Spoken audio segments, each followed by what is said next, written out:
Right Yes. और कहा जा रहा है और इसके दो पहलू हो सकते हैं मनोज। एक है कि ओवर सिंप्लीफाई हुआ है तो मतलब कि एक तरह से एक लॉबी है जो कहे कि हिंदू धर्म का अपमान हो गया है या हनुमान जी का अपमान हुआ है, और एक दूसरा पहलू हो सकता है कि ओवर सिंप्लीफाई या सिंप्लीफाई किया है ताकि मैक्सिमम ऑडियंस उसको समझे और उसके साथ रिलेट कर सके। There you go.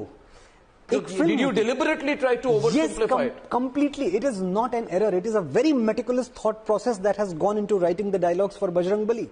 And for all You've made it simple deliberately. We have made it simple because we have to understand one thing. If there are multiple characters in a film, they all cannot speak the same language. There has to be a kind of diversion, a kind of division. जो dialogue है, तेल तेरे बाप का, आग भी तेरे बाप की और जलेगी भी तेरे बाप की।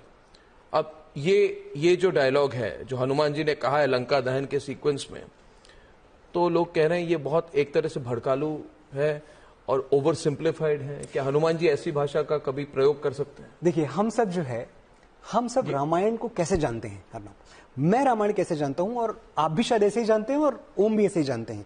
हमारे यहाँ कथा वाचन की भी परंपरा है। एक तो पढ़ने की परंपरा है और दूसरी वाचन परंपरा है। रामायण एक ऐसा ग्रंथ है जिसको बचपन से हम सुनते आ रहे हैं। अखंड रामायण होती है, पाठ होते हैं, कथावाचक होते हैं। मैं एक छोटे से गांव से आया हूं। हमारे यहाँ दादियां नानियां जब रामायण की कथा सुनाती थी तो ऐसे ही इसी भाषा में सुनाती थी। एक और बात मैं आपको बताऊंगा, ये जो डायलॉग जिसका आपने जिक्र किया, ये डायलॉग इस देश के संत, इस देश के बड़े बड़े कथावाचक ऐसे ही बोलते हैं जैसा मैंने लिखा है। I am not the first one to write this dialogue, it is already there. Did you think it should be more Sanskritized, more ठहरा हुआ? संस्कृताइज तो हमने कभी करना नहीं चाहा। Are you making Ramayana into an action film?